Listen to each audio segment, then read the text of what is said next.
नमस्कार, खबर फास्ट पर सवाल आपका लेकर हाजिर हूं मैं पूजा सचदेवा। कड़ाके की ठंड, खुला आसमान और जबरदस्त कोहरे के बीच बड़ी तादाद में किसान पिछले 18 दिन से दिल्ली के बॉर्डर्स पर डेरा डाले हुए हैं। इस समय रात का पारा 10 डिग्री तक गिर जाता है और ऐसे में किसान एक गद्दे और एक रजाई के साथ सड़क पर रात गुजार रहे हैं। इतनी मुश्किलों के बाद भी किसानों का हौसला टूटने का नाम नहीं रहा। ठंडी हवाओं और कोहरे में बदन ठिठुरने लगता है, लेकिन किसानों का दृढ़ संकल्प टस से मस तक नहीं हो रहा।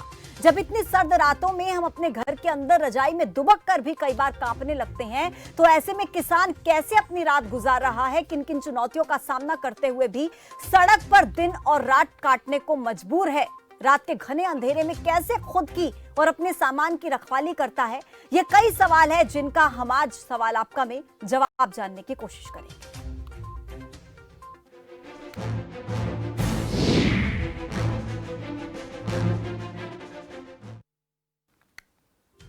ये एसी के कमरों में बैठकर काम करने वाला इंसान नहीं, बल्कि भरी दोपहरी और सर्द दिनों में भी अपने खेतों को सींचने वाला देश का अन्नदाता है।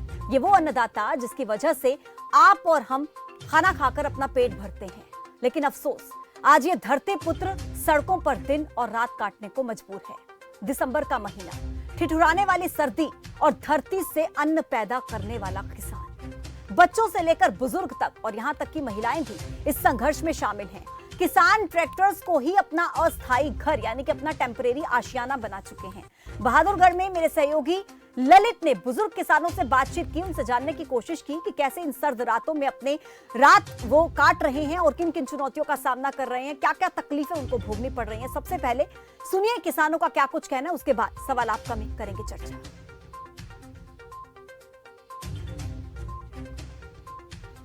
चलिए आपको सुनाएंगे कि क्या कहना है किसानों का, लेकिन उससे पहले उन सवालों से आपको रूबरू करा देते हैं जो सवाल आज हम सवाल आपका के इस मंच पर पूछने वाले हैं। दो मेहमान मेरे साथ जुड़ेंगे और इन्हीं सवालों के इर्द गिर्द आज सवाल आपका में होगी चर्चा। सबसे पहले उन सवालों से आपको रूबरू करा देती हूँ, कैसे बीत रही है किसानों की सर्द रात।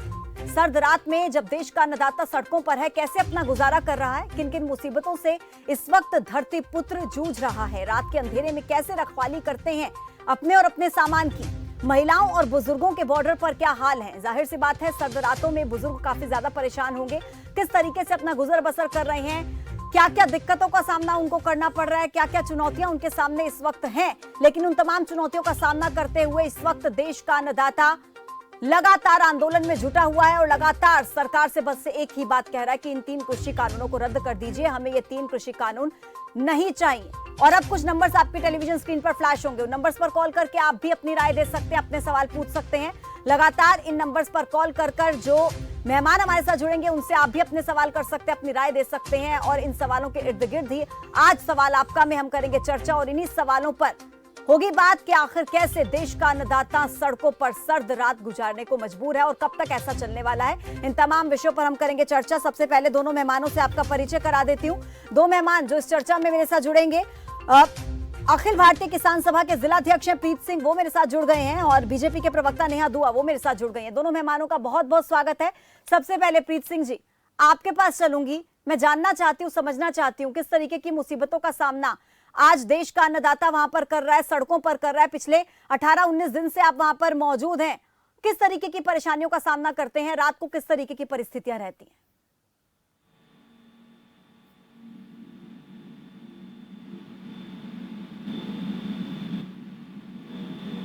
प्रीत सिंह जी, लगता है मेरी आवाज उन तक नहीं पहुंच रही है। नेहा जी के पास चलूंगी। नेहा जी, आप मुझे लगता है वाकिफ तो होंगी ही, सड़कों पर सर्द रातों में कैसे किसान अपना गुजारा कर रहा है, ट्रैक्टर ट्रॉलियों में ही रह रहा है, एक रजाई से गुजारा कर रहा है सर्द रातों में जब 10 डिग्री तक तापमान गिर जाता है। हम और आप इस चीज को बेहतर तरीके से समझ सकते हैं, लेकिन सरकार क्या कर रही है? नेहा जी, आपको ये बताऊं, सरकार हमेशा से जो है किसानों के साथ है। मैं हाथ जोड़ के अपने किसान बुजुर्गों से, बहनों से, माताओं से रिक्वेस्ट करती हूँ कि वो इस आंदोलन को छोड़ें और उनकी सारी मांगे पूरी हो ही रही हैं। आप देखिए, 2 महीने पहले किसानों ने जब ये बिल आया था, पास हुआ था संसद से, तो कहा था कि हमें एमएसपी से छेड़छाड़ नहीं होनी चाहिए, ये उनकी डिमांड थी। भाजपा सरकार, मोदी सरकार ने उनकी ये डिमांड मानी और कहा कि ठीक है, हम एमएसपी से कोई छेड़छाड़ नहीं करेंगे, इसकी आपको लिखित में संशोधन कर देते हैं बिल्स में, आपको लिखित जानकारी मिल जाएगी। फिर उनकी दूसरी डिमांड आई कि आप हमारे जो है कॉर्पोरेट वाले हमारी जमीनें हड़प लेंगे। यहाँ भी भाजपा सरकार ने, जो हमारे कृषि मंत्री है, आपको रोकना चाहूंगी बीच में। शुरू से ही किसान ये बोल रहे हैं कि हमें 3 कृषि कानून चाहिए ही नहीं, वो तो कह रहे काले कानून है। नहीं पूजा जी, आप अपने पिछले वाले सारे रिकॉर्ड चेक कीजिए, आपकी ही डिबेट से बैठ के बहुत सारे कृषि जो किसान थे उन्होंने यही बातें बोली, बहुत सारे चैनल्स पे भी बोली थी। एमएसपी से छेड़छाड़ नहीं, वो हमने कहा मान ली उनकी बात। उन्होंने कहा कॉर्पोरेट वाले हमारी जमीन ना हड़पे, उनको जो भी गलत इन्फॉर्मेशन थी, हमने कहा ये भी लिखित में देने के लिए तैयार है कि कोई भी कॉर्पोरेट वाला आपकी जमीन नहीं हड़पेगा। उन्होंने कहा हमें मंडियां नहीं हटानी, हमारा प्रावधान था, हमने संशोधन करके कहा ठीक है, आप चाहते हो मंडियां, ठीक है। नेहा जी मुझे बताइए, अब किसान जब ये कह रहे हैं कि आप कृषि कानूनों को रद्द कीजिए। 1 मिनट नेहा जी, मैं लौटती हूँ आपके पास। प्रीत सिंह जी भी मेरे साथ जुड़ गए हैं। प्रीत जी, नेहा जी कह रही हैं कि हमने किसानों की सारी बातों को माना है। पहले किसान कह रहा था कि एमएसपी पर लिखित में गारंटी दीजिए, हम वो बात मानने को तैयार हो गए। सरकार तमाम संशोधन करने को तैयार है, अब कहाँ तकलीफ है? एक तो पूजा जी मैं आपको बता दूं, आप कह रहे हैं 18 दिन से लोग बैठे हैं। हमारे पंजाब के बहन भाई जो किसान आज चौथा महीना बिल्कुल पहले पंजाब में भी वही इसी आंदोलन को थे कि तीनों काले कानून वापस लिए जा, और इससे नीचे कोई सवाल ही नहीं है। किसान संघर्ष समन्वय समिति की और किसान सभा की ये मांग है। ठीक है प्रीत सिंह जी, सबसे पहले मैं आपसे ये पूछना चाहती हूँ प्रीत सिंह जी, क्योंकि आज का हमारा विषय खास तौर पर ये है कि सर्द रातों में जाहिर सी बात है कितनी तकलीफ होती होगी। हम अपने घरों में हीटर चलाकर बैठते हैं, रजाई ओढ़कर बैठते हैं, फिर भी सर्दी लगती है। आज देश का अन्नदाता सड़कों पर है और सभी लोगों को बुरा लग रहा है, सब लोगों को तकलीफ हो रही है। किन किन मुसीबतों का सामना करना पड़ता है? प्रीत जी मैं आपसे समझना चाहूंगी, क्या क्या तकलीफ होती है, क्या क्या चुनौतियां रहती हैं आपके लिए? तकलीफ तो पूजा जी कितनी गणवावा जितनी तकलीफ है हम आपको गणवा नहीं सकते, कोई काउंट नहीं कर सकता। उन्होंने या तो मोदी सरकार ने और अमित शाह ने सोचनी चाहिए कि ये जो हत्याएं करने लग रही है सरकार किसानों की, 20-22 हत्याएं हो रही, इसको मौत नहीं कह सकते, ये सरकार की की हुई हत्याएं करी हुई। और उनका तो हम रोज ये हालत देखते हैं कि जाकर आप भी देखो कि हालत है, मतलब महिलाएं बच्चे भी हैं उसमें, बूढ़े भी हैं, कैसे रात गुजार रहे हैं। ये जो कितनी मौत होली ये ठंड के कारण तो हुई है, या तो मोदी सरकार की हठधर्मिता जो है, या इस देश को लेकर बैठे कि इस देश ने मुझको कुएं में डाल दिया। इनको लोगों की चिंता नहीं है। इनने जो दिल्ली ने घेरे बैठे ये किसान, ये इनका उसको ये देश से नहीं मान रहे। नेहा जी बताइए, जो किसान आंदोलन में किसान अपनी जान गंवा चुके हैं उसका जिम्मेदार कौन है? पहले तो मैं प्रीत सिंह जी जो एक बुजुर्ग नेता है, मैं उनसे हाथ जोड़ के क्षमा मांगती हूँ। जिस बात के लिए भी आपको तकलीफ हो रही है उसके लिए मुझे भी बहुत दुख है और हमारी भाजपा सरकार को, मोदी सरकार को भी दुख है। आप ये बात समझिए प्रीत सिंह जी, आप ये मुझे बताइए, क्या किसान अपनी आय दुगनी नहीं करना चाहता था?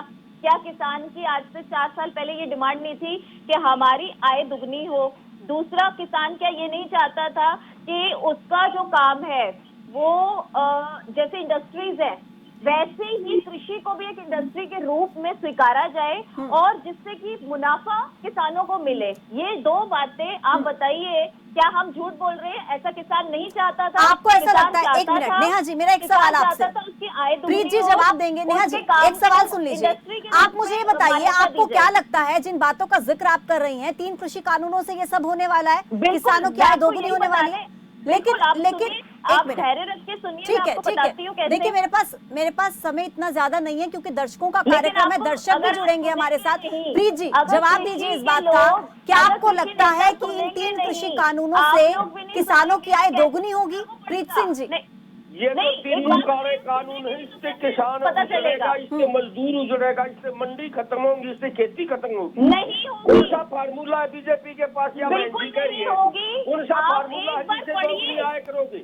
एक दिन में 500 रुपये क्विंटल डीएपी का रेट बढ़ गया, 75 पर डीजल चला जा, और गंडे के रेट बढ़ाओ तो प्रीत सिंह जी, शर्म की बात है, कैसे करोगे आप? कोई प्रीत मंत्री सिंह छोटों जी, आप एक वरिष्ठ बिल्कुल बड़े झूठ बोलते हैं हैं, बीजेपी मैं के लोग। आपके आगे कोई कैसे फायदा ऐसे नहीं है बोलूं, किसान नहीं मुझे है। समझ नहीं आ रहा। गेहूं लेकिन आप पर एक लगाने बार की बात तीनों करोगे कैसे? जिलों 2000 को नहीं, नेहा तो जी मेरा एक सवाल, नेहा जी मेरा एक जो सवाल, आपको लोग आप बता रहे हैं, नेहा जी हम मंडियां नहीं सुनिए, खत्म कर रहे हैं, ये हम मेरे एक सवाल का जवाब तो दे दीजिए नेहा जी। बताइए। आप मुझे बताइए, आप प्रीत जी की उम्र देखिए, मुझे लगता है पूरी बिल्कुल, जिंदगी नहीं, उनकी गुजर गई है खेती करते जी, हुए, बिल्कुल, और आपको क्या बिल्कुल। लगता है कि बिना पढ़े, बिना कृषि कानूनों को समझे नहीं। पूरे के पूरे किसान सड़कों पर आकर बैठ गए हैं? नहीं। क्या घर से बाहर आने का शौक है बिल्कुल, क्या?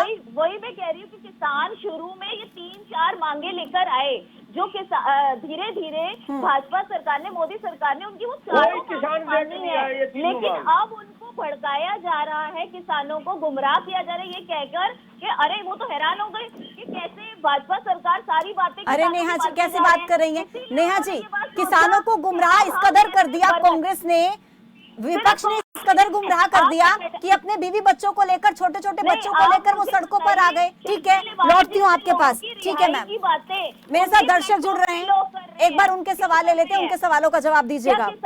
यमुनानगर से कुलदीप जी हैं पहले दर्शक। कुलदीप जी स्वागत है आपका। नमस्कार मैडम जी नमस्कार। मैडम जी, जो सर्दी की बात है ना रात की, तो मेरे यहाँ यमुनानगर से आता हूँ मैं। 10 दिन है गए, दिन में बिजली नहीं आती, रात ने हवा, रात ने जाकर सारी रात हम ट्यूबवेलों खेतों में पानी दे रहे।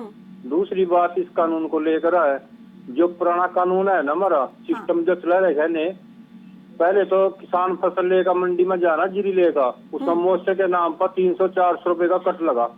एक छोटी पर्ची कच्ची 8 किलो लिख कर दे दें किसान को, जब पक्का हो दिया जा बिल उस पर रेट पूरा लगा हुआ, तो ये बीच का पैसा कहाँ जा रहा है? जब उस कानून हमारा बल ही होया, MSP की गारंटी होनी चाहिए, मंडी की गारंटी होनी चाहिए, और कोर्ट तक जाने का किसान का रास्ता होना चाहिए, तो इनके कानून से कोई ज्यादा दिक्कत नहीं होनी चाहिए किसानों ने। उसके बाद भी जो ये कानून हमारे खिलाफ हो, तो 3.5 साल के बाद हम मोदी सरकार के खिलाफ अपना बटन दाब सका, दूसरी सरकार बुलाकर फिर कानून खत्म करवा देंगे, क्या दिक्कत है?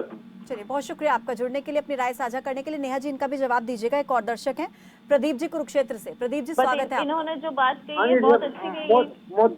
हेलो, हाँ जी ये प्रदीप जी। मोदी बात क्यों नहीं मान रहे किसान ने? मोदी एक इधर बैठ कर देखो सड़कों पे, एक इधर सड़क पे बैठ कर देखो जी मोदी, फिर पता लगेगा मोदी है। ठीक है, नेहा जी बताइए, सबकी हमदर्दी है किसानों के साथ। किसान वर्ग एक ऐसा वर्ग है जिसके साथ देश का हर व्यक्ति, हर वर्ग जुड़ा हुआ, इमोशनली कनेक्ट फील करता है। आज वो सड़कों पर है, मुझे लगता है हर दिल इस वक्त रो रहा है। क्या सरकार को उनकी तकलीफ नजर नहीं आती? जैसे हर दिल रो रहा है, सरकार भी इंसानों की बनी हुई और उनके पास भी दिल है, और सबसे ज्यादा किसान के फेवर में आज तक कोई सरकार आई है तो वो मोदी सरकार ही आई है। लेकिन मुझे ये नहीं समझ आ रहा कि जब हम हर मांग जो किसानों ने आज से 1.5 महीना पहले जब ये बिल पास हुआ और उसमें सब किसानों ने ये जो अपनी मांगे निकाली कि ये MSP से छेड़छाड़ नहीं हो, हमारा मंडियों को खत्म नहीं किया जाए, हमारा माल जो है हमें दूर जाके बेचना पड़ता था, तो अगर आपने कॉर्पोरेट ले आए तो हमें दूर जाके बेचना होगा, तो हम कैसे जाएंगे दूर? उसके लिए भी सरकार ने कहा कि आपको कहीं नहीं जाने की जरूरत, कोल्ड स्टोरेज वाले जो आपका अनाज है वो वहां पर आपके खेतों के आसपास ही अपना कोल्ड स्टोरेज बनाएंगे, आपका अनाज वहीं खरीदेंगे और वहीं रखेंगे। नेहा जी, आप बार बार उन्हीं बातों का जिक्र कर रही हैं कि सरकार ने किसानों के लिए अच्छे कानून लेकर आई है, सरकार अच्छा करे।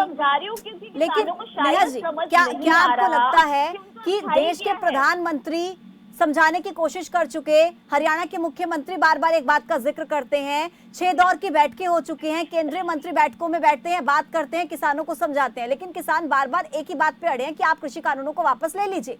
तो आपको लगता है कि वो इस बात को मानने को, समझने को तैयार है? बताइए। समझाया उन्हें जाता है, जगाया उन्हें जाता है जो सो रखे हो, जो जागे हुए हो उन्हें आप कैसे जगा सकते हैं? मुझे ये तरीका बता दीजिए, हम समझाने के लिए तैयार है। हम इतनी बार समझा चुके और अभी भी कह रहे हैं कि अगर आपको कहीं भी डाउट है आप हमसे क्लियर कीजिए।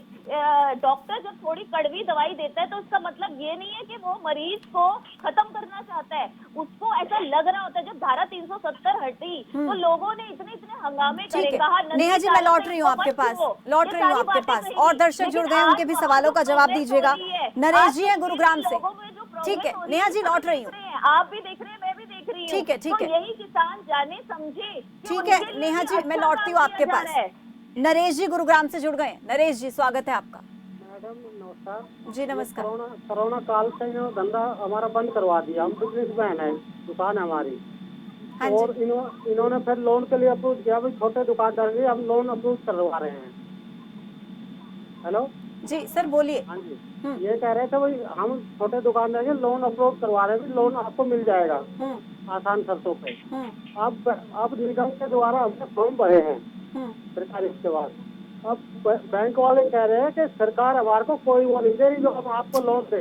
ठीक है नरेश जी, मुझे लगता है आपका मुद्दा थोड़ा अलग है, इस पर हम फिर से कभी चर्चा करेंगे, लेकिन आज क्योंकि किसानों के बारे में बात हो रही है, मैं चाहूंगी हम इसी विषय में अगर चर्चा करें तो बेहतर होगा। बहुत शुक्रिया अपनी राय साझा करने के लिए।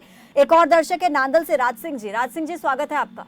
नांदल बोल रहा हूँ मैम। पूजा मैम ऐसा है, हाँ जी। ये 3 जो काले कानून ये सरकार लेके आई, भारत सरकार, इन्होंने जो ना बर्बाद कर दिया हिंदुस्तान के किसान को, मजदूर को, बिजनेसमैन को, सबको बर्बाद करके रख दिया है पूजा मैम।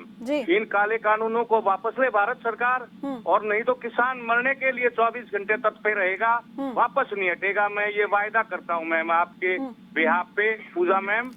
किसान बर्बाद कर दिया इस मोदी की सरकार ने, बिल्कुल लूट के रख लिया है, कहीं का नहीं छोटा। कितने किसान आत्महत्याएं करते जा रहे हैं, कहीं पानी नहीं, बिजली नहीं, क्या दिया इन्होंने किसान को? किसान को बर्बादी तक ये सरकार लेके गई है, भारत सरकार। और मैम आपके माध्यम से मैं कहूँगा। हाँ जी बोलिए सर, बोलिए, कंप्लीट कीजिए अपनी बात। चलिए बहुत शुक्रिया आपका जुड़ने के लिए, अपनी राय साझा करने के लिए। नेहा जी, ये जो बातें आप सुन रही हैं ना, ये मैं या कोई कांग्रेस का प्रवक्ता आपसे सवाल नहीं कर रहा, ये सवाल जनता के हैं, आम लोगों के हैं। तो मैं उन्हीं का ही जवाब देना चाह रही हूँ कि अगर वो ये सोचते कि ये सरकार किसानों के लिए है, तो मुझे लगता है कि आज तक कोई सरकार किसानों की नहीं रही।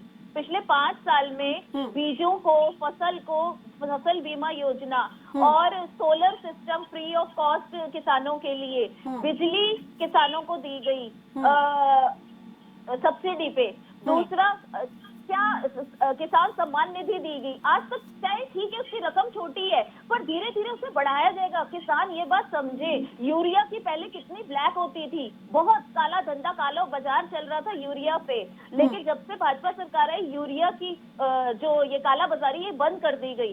तो किसान के अगर हम सगे नहीं है, अगर किसान ऐसा सोचता है तो इसकी हमें बहुत दुख और दर्द होता है, क्योंकि हम उन्हीं के परिवार का हिस्सा है। और जब हमारे ऊपर ऐसे कटाक्ष कहे जाते हैं, ठीक है, लौटती हूँ आपके पास। खून है ना ठीक हमारा, है, वो प्रीत सिंह जी जल्दी से कमेंट दे दीजिए। नेहा जी कह रही हैं कि बीजेपी तो किसानों की सरकार है और हम किसानों के लिए कर रहे हैं, अब जो भी कर रहे हैं।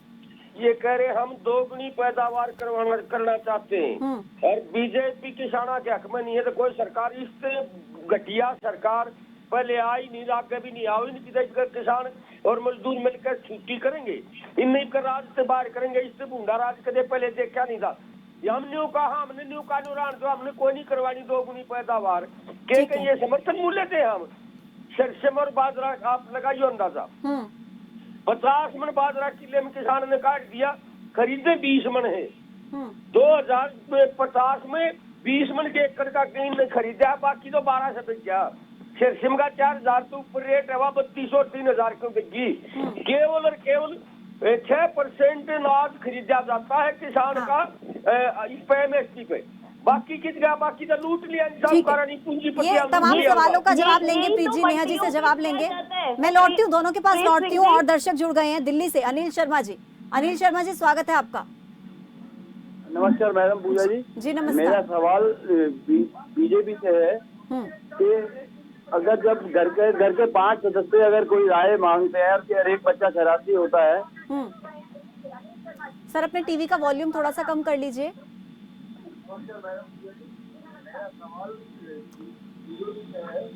अनिल जी अपने टीवी का वॉल्यूम थोड़ा सा कम कर लीजिए। हाँ जी मैडम कम है। मैडम जी मेरा सवाल सरकार से है कि अगर घर के 5 सदस्य है, कोई बच्चा जिद्दी होता है और वो जिद करता है कि मुझे यही चाहिए, मुझे यही चाहिए, मुझे यही चाहिए, चाहे मेरा नुकसान भी हो जाए, मुझे यही चाहिए, तो माँ बाप भी उसकी जिद को पूरा कर देते हैं कभी। तो क्या बीजेपी सरकार, मोदी सरकार जिसे सभी काम अब तक अच्छे करे हैं, ये भी अच्छा है कानून, लेकिन अगर बच्चा जिद कर रहा है तो क्यों ना मान ली जाए एक बार बात। ठीक है, शुक्रिया आपका राय साझा करने के लिए। नेहा जी, लौटती हूँ आपके पास। एक और दर्शक है, उनका भी सवाल ले लेते हैं, दोनों का जवाब दीजिएगा। रोशन सिंह जी हैं दौलताबाद से। रोशन सिंह जी, स्वागत है आपका। मैडम जी नमस्ते। जी नमस्कार। मैडम जी एक बार बताओ, को कानून ले आओ तो जमींदार के हक में ले आओ तो कोई बात ठीक है, ये जमींदार के हक में है ही ना। और गुड़गांव में भी इतने टैक्स बढ़ा दिए जिसकी कोई हद ही नहीं है, जमींदार तो वैसे ही मर गया जी। मैडम इनमें कोई समझानिया हो या एक दिन खेत में पानी दे दो, जाडे में आपका बेरा पाट जाएगा। इनने कितनी मेहनत तक जमींदार क्या कर रहा है, ये ना करते कुछ। ये तो पब्लिक के और थोपड़ लाग रहे हैं, कदे कोई टैक्स और कदे कोई टैक्स। ठीक है नेहा जी।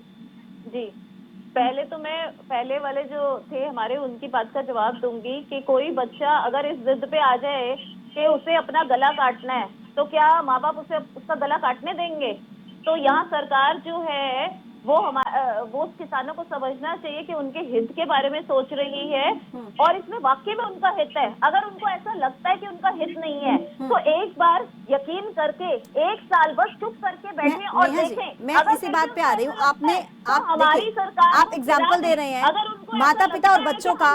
सरकार माता पिता के समान होती है। नेहा जी एक मिनट सुन लीजिए। सरकार माता पिता के समान होती है, लेकिन ऐसा क्या कारण है कि अपने माता पिता पर बच्चा भरोसा नहीं कर पाता? जनता सरकार पर क्यों भरोसा नहीं कर पा रही? जब बच्चे को बाहर सिखाने वाले एक नहीं अनेक माँ बाप बन जाएं, तो बेचारा एक माँ और एक बाप क्या कर लेगा जब अनेक माँ बाप खड़े हो जाएं उसके साथ। हम भी तेरे बाप है, हम भी तेरे बाप है। आज यही हालत हो रखी है कि किसान के साथ बोला जाता है कि आप खालिस्तानियों का नाम क्यों ले रहे हैं। आप देखिए उन्हीं के मंच पे खालिस्तान के कितने सारे लोग आके खड़े होते हैं जो ये मोदी हाय हाय तेरे को मार के रहेंगे ऐसे नारे यूज करते हैं। नेहा जी मैं चाहूंगी हम मुद्दे से ना भटके, उस मुद्दे पर ना जाए तो बेहतर होगा। ठीक है, तो मैं बताना चाह रही हूँ कि किसानों की आड़ में ऐसे लोग बने हुए हैं, लोगों के बाप जो किसान लोग नहीं समझ रहे कि उनका मिसयूज कर रहे हैं। और जैसे पंजाब में अस्थिरता आई थी आज से 20-25 साल पहले, आपको शायद याद होगा, हम लोग बहुत छोटे छोटे थे तब वहाँ पर मुझे लग रहा है आप वाकई किसानों को बच्चा सोच रही है कि किसान तो गुमराह किया जा रहा है। किसानों को गुमराह तो किया जा रहा है, इसे आप माने चाहे ना माने। एक मिनट नेहा जी, मैं एक छोटी सी बात कहना चाहूंगी। आप मेरी बात एक बार सुनिएगा। नेहा जी एक बार मैं छोटी सी बात कहना चाहूंगी, उसके बाद एक दर्शक जुड़ गए, उनका सवाल बहुत महत्वपूर्ण है, उनका सवाल लेंगे। देखिए नेहा जी, एक तरफ तो बीजेपी कहती है कि कांग्रेस का कोई अस्तित्व नहीं रहा जनता के बीच, ठीक है। दूसरी तरफ कांग्रेस कहती है, माफ कीजिएगा बीजेपी कहती है, हाँ सरकार कहती है, एक मिनट नेहा जी मेरी बात कंप्लीट होने दीजिए। और दूसरी तरफ क्या कहती है बीजेपी कि कांग्रेस का इतना ज्यादा इन्फ्लुएंस है किसानों पर कि किसानों को गुमराह कर रहे हैं वो। ऐसा कैसे हो सकता है? विरोधाभास की स्थिति तो पैदा कीजिए ना। सिर्फ और सिर्फ अगर कांग्रेस होती तो कब का उखाड़ के फेंक चुके होते, क्योंकि उनका अस्तित्व वाकई में नहीं है। यहाँ बाकी पार्टियां भी इस वक्त मतलब के लिए उनके साथ मिल गए, चाहे वो मान रही है ना कि बीजेपी का अस्तित्व इतना नहीं है। आप तो सरकार में है ना, विपक्ष का इतना इन्फ्लुएंस है कि विपक्ष गुमराह कर पा रहा है, सरकार का इतना इन्फ्लुएंस नहीं है कि सरकार समझा पाए। ठीक है, बन जाता है। ये क्या एक और दर्शक जुड़ गए मेरे साथ, रणवीर जी स्वागत है आपका। आपको वादा केजरीवाल को। रणवीर जी कहाँ से बात कर रहे हैं? मैडम से प्रार्थना करता हूँ कि अपनी पार्टी लाइन से हटकर अपनी अंदर आत्मा से आवाज निकालें। क्या कभी इन्होंने देखा खेत में जाकर क्या होता है किसान की हालत?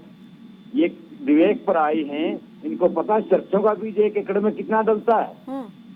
इनको कृषि के बारे में पता नहीं, सिर्फ पार्टी लाइन पर बोलने का पता है। हमारी उम्र इनसे 3 गुना है।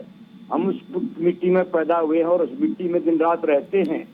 हमारे को ये पता है कि हमारा भला कहाँ है, कब है, कैसे है। अंबानी हमारा भला नहीं कर सकते। इनसे पूछो 2014 में खाद के कट्टे का क्या रेट था, तेल का क्या रेट था, दवाइयों का क्या रेट था। आज आपने बोल दिया कि हमने 6,000 रुपए किसान को दे दिए साल के सब्सिडी के। एक नेता को बताओ आपने कितना डीए दे दिया, क्या वो सर्विस के लिए आता है? और 6,000 में उसके कितने बच्चे हैं ये पता है उनको? 1,000 रुपए बांटे साल के, 200 रुपए महीना बांटे मिलता है एक बच्चे को। सर आपका बहुत शुक्रिया, आप जुड़े, अपनी राय साझा की, मैं आपका बहुत शुक्रिया। मैं इस वक्त प्रीत जी से सवाल करना चाहूंगी। प्रीत जी देखिए, नेहा जी को भी आप इतनी देर से सुन रहे हैं, तमाम जनता उनसे सवाल कर रही है, इस वक्त सरकार से सवाल कर रही है कि आप ऐसे कानून क्यों लेकर आए जो चाहते ही नहीं कि किसान, हमारे लिए ऐसे कानून आए, ऐसे कानून लाने का क्या फायदा अगर किसान नहीं चाहता कि उनके लिए वो कानून हो। तो प्रीत जी मुझे बताइए आगे की परिस्थितियां किस तरीके की रहेंगी? इतनी ठिठुरती हुई ठंड है, बुजुर्ग वहां पर हैं, महिलाएं वहां पर हैं, आगे ठंड और बढ़ेगी, 10-10 डिग्री तक तापमान गिर जाता है रात को। क्या करेंगे? इन तकलीफों का सामना कैसे करेंगे अगर सरकार नहीं मानती तो? क्योंकि नेहा जी की बातों से भी मुझे लग रहा है और सरकार भी साफ कर चुकी है कि हम वापस नहीं लेंगे कानून। एक तो नेहा जी जो कह रहे हैं कि हमारी सरकार से बढ़िया कोई किसान आदेश में सरकार नहीं है, 52 किसान आत्महत्या करते हैं हर रोज। जितनी बढ़िया सरकार है किसान ने मेरा। दूसरी बात ये है, किसान ने तो मरना है, ये जो स्वीकार कर लिए किसान ने कानून काले, तो किसान सारे के सारे मरेंगे। इब गिनती के किसान मारे तो ये सारा नहीं, इनकी नीयत है।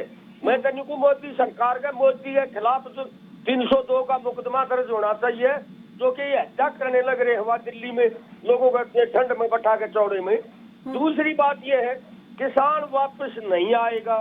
इतने ये तीनों काले कानून तो ये एक बिजली बिल है 2020, उसको अदानी को जो बिजली प्राइवेटाइजेशन करना चाहते हैं, केवल किसान ने सस्ती चीज मिल रहा है। खेती में बिजली है 10 यूनिट है खेत की बिजली, 12 की, ये 8 रुपये यूनिट हो जाएगी जिस दिन अदानी के हाथा में चली जाएगी। 75 डीजल के रेट है। दूसरा एक और कानून है कि किसान अगर जब पराली जलाता पा गया तो 1 करोड़ रुपये जुर्माना करेंगे उसके ऊपर, 5 साल की सजा। इस सरकार को सिताजों में किसान की तरफ देख नहीं सकते आप। 1 करोड़ की तो छोड़िए, 5 साल की सजा को भी छोड़िए। सरकार की जिम्मेवारी बनती है कि पराली का प्रबंध करे। ठीक है। और दूसरी बात क्या कि किसान ज्योति में बताऊंगी पूरा किसान वापस नहीं आएगा खाली हाथ। कितने जो है तंकरियों कितना लंबा खेचियो किसान, ये जो तीनों के तीनों काले कानून, ये बिजली बिल जो इनका वापस नहीं दिया, किसान वापस नहीं आता थे। 6 महीने बैठा लो तो सरकार करके फैसला कर लो। ठीक है, आप दोनों मेहमानों का बहुत शुक्रिया मेरे साथ इस चर्चा में जुड़ने के लिए। तो देखिए, एक तरफ देश का अन्नदाता सर्द रातों में अपना गुजर बसर करने को मजबूर है, सड़कों पर है। दूसरी तरफ देखते हैं सर्दी कितनी ज्यादा बढ़ गई है। हम अपने घर में जब बैठते हैं, हीटर ऑन करते हैं, रजाई ओढ़ते हैं, उसके बाद भी हम कभी कभी ठिठुरने लगते हैं। आप इमेजिन कीजिए, खुले आसमान के नीचे अगर 15 से 20 मिनट भी हमें खड़ा होना पड़ जाए, कितनी तकलीफ होगी। लेकिन 20 दिन होने को है, किसान वहीं का वहीं मौजूद है। 26 नवंबर को जब इस आंदोलन की शुरुआत की थी किसानों ने दिल्ली से, तब से लेके आज तक किसानों का हौसला उस कदर बुलंद है जिस कदर पहले दिन था। किसान ना तो रुके हैं, ना पीछे हटने को तैयार हैं और आगे भी संघर्ष को और ज्यादा तेज करने के लिए तैयार हैं। लेकिन सरकार दूसरी तरफ कह रही है, हम भी पीछे नहीं हटेंगे, कृषि कानून को वापस हम लेंगे नहीं, संशोधन करने को तैयार हैं। बार बार एक ही सवाल उठ रहा है कि आखिर कब तक ऐसी परिस्थितियां बनी रहेंगी? बीच का रास्ता जब निकलने को तैयार नहीं है, आर पार की लड़ाई है, तो कैसे ये लड़ाई रुकेगी, कहां पर रुकेगी, ये सबसे महत्वपूर्ण सवाल है। मेरे साथ सवाल आपका, मैं अभी के लिए इतना ही। मुझे दीजिए इजाजत और आप बने रहिए हमारे साथ तमाम बड़ी खबरों के। नमस्कार।